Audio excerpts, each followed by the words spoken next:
Hello, buddy. Everybody. This is Toby here, again with that 216 Auto Restoration.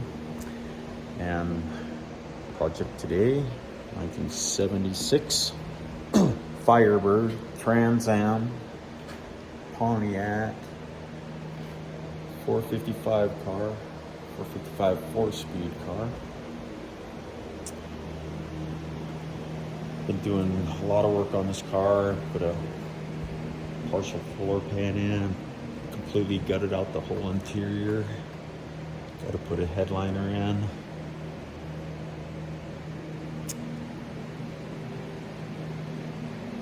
Anyway, here's a look at some of the progress I've done. Oh, had to do some work on the quarter panels. Of course, those are both beat up quite a bit.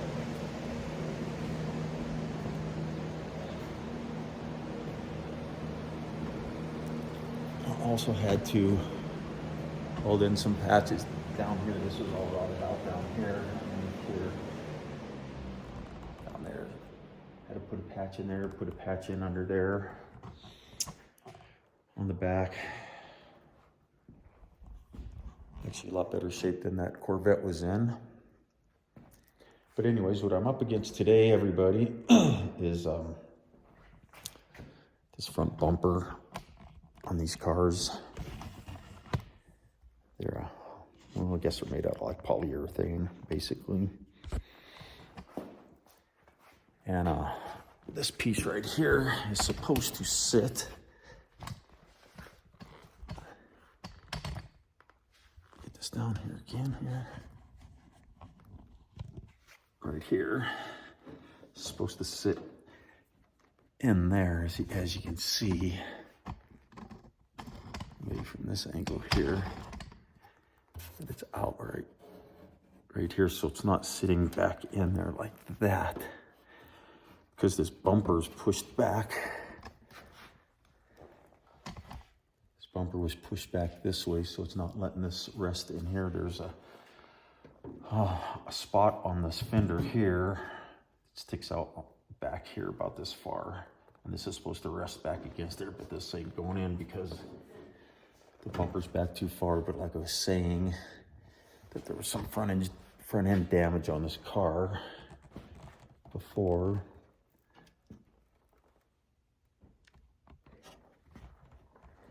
You can see the bumper is broke. I don't know if you can see that here.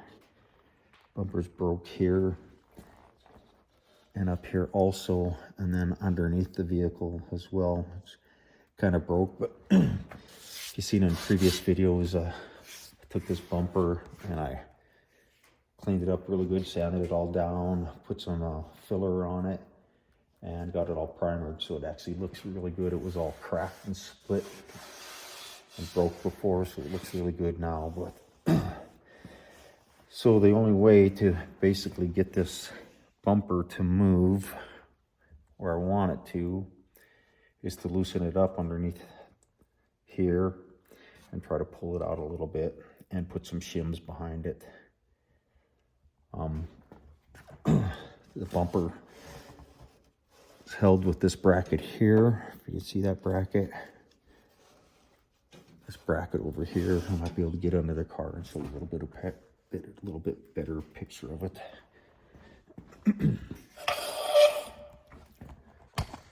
Let me take this off of my stand. Bear with me, everybody, please.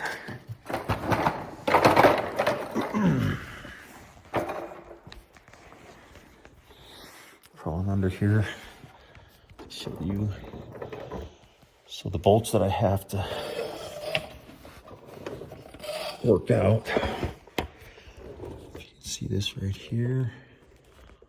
Hopefully, there's this nut right here. Also the one right up here, if you can see that one. So it's basically this bracket right here. So nut right here. What it has is these bumpers have like a stud that go into the bumper. So there's no way to get a a wrench or anything on the back side of it, so you got to be...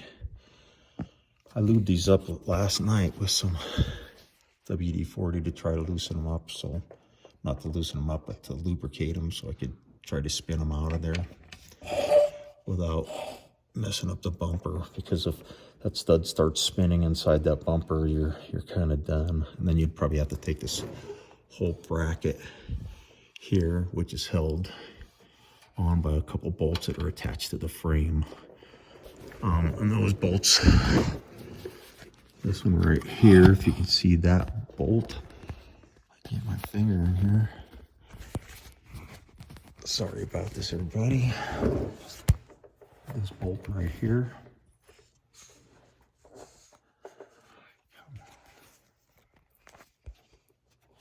That bolt right there goes through the frame. There's a hole on the other side where you can get a ratchet in there. But those things look like they are super, super tight. It could cause a big problem. But anyways, there's these two nuts right here on this side, and then this bracket on this side. There's a nut right here. Right here, and also the one right above it. Right up there. You can see that right there. So I think I'm gonna grab my little stand. I'll loosen these bolts up and see if I can't get that to slide forward a little bit so I can get a shim in there. Don't have a lot to work with. If you can see, somebody's already shimmed this one once. And here's what I was talking about. This bumper was broke along here. So you know it received some front end damage at one time.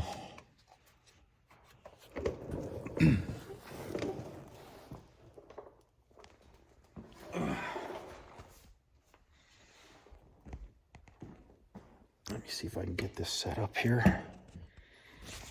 Follow me along on this process here.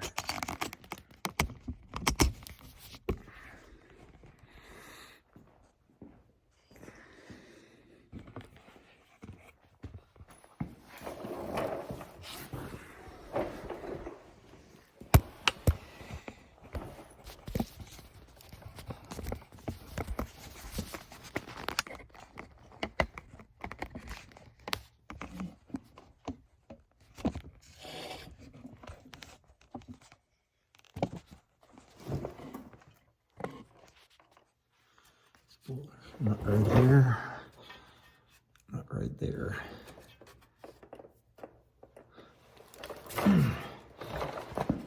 So those are 11/16 nuts.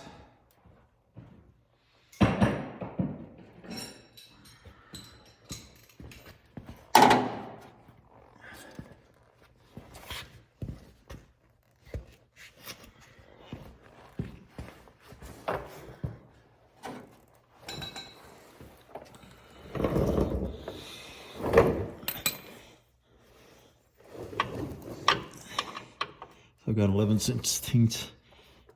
That one came loose pretty easily.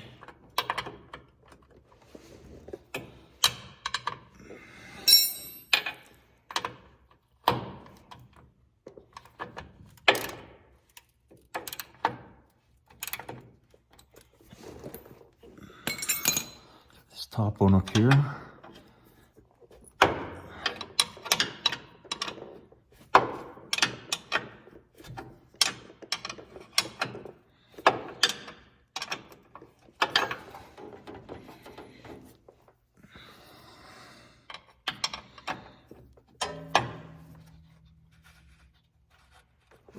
Spin them out a little bit, give me a little bit of room. I don't want to move them too much until I get the other ones loosened up. Should be these two over here. There's one right here.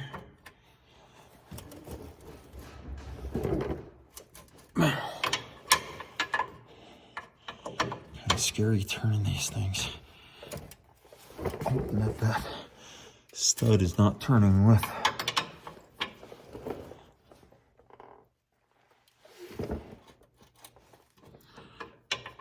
feels like. Stud's still in there, thank gosh.